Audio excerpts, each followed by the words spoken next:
When I took their picture on the train, I thought it an opportunity to open conversation.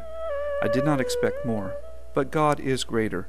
Over the next couple of days, we would meet this family again. 2 days later at breakfast, a few minutes before we were preparing to leave, the family entered. We all waved, laughed, shook hands, and said our hellos and goodbyes. It was fun, like meeting old relatives. After a full day of activities and a good night's sleep, we packed up and headed for a Bowie village. Along this trip was the Nine Dragon waterfall. Part of our group went to get water and supplies, while the rest of us waited near the entrance. And who should be leaving at that moment? Our family from the train. We were all thrilled, so much so we exchanged signatures, gifts, and even addresses. A chance meeting? I think not. You see, in preparation for this trip, I prayed that God would let us meet future church leaders. This family was no coincidence.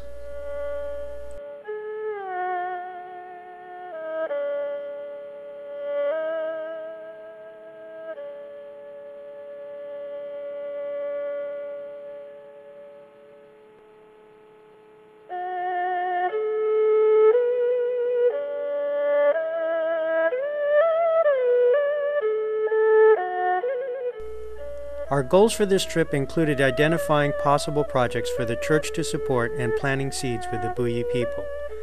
One of the peripheral goals to establishing relationships is identifying future leaders. We concluded early on that the future of the Bowie people is rooted in the children. Our second day in the villages of the Guizhou province led us to the village of Pojiao. As we ventured through this little farming village, a young man, apparently the son of the hostess of the inn in which we stayed, caught our attention.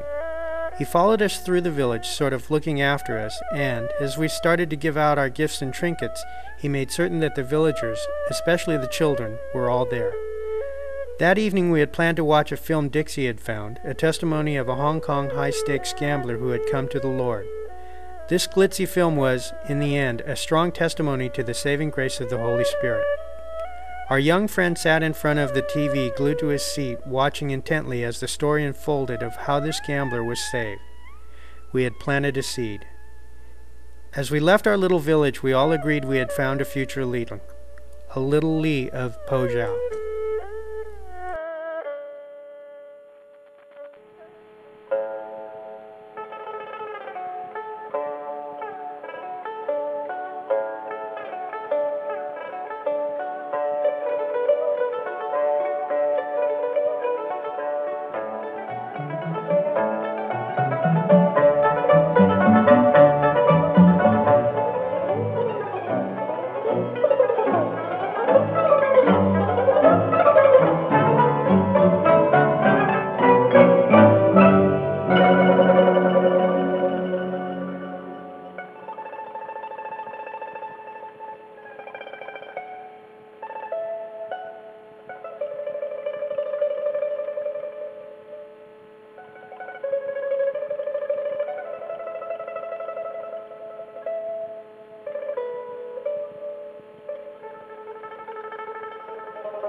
It has been said that when God closes a door, he opens a window. Well, in this case, he closed a window and opened a door. In Luping, we were to spend a day in a middle school with the teacher, Sophie, helping her with her English class. At the last minute, the headmaster said no to that plan. Since we had a full day with no plans, we went out 2 by 2 to prayer walk. Janelle went with Dixie, and they ran into a bunch of grade school kids and their English teacher, Kathy. She asked us if we would come to her school and help with her English class. Dixie and Janelle almost floated back to the hotel to get the rest of the group. We feel this was a very big door opened by God.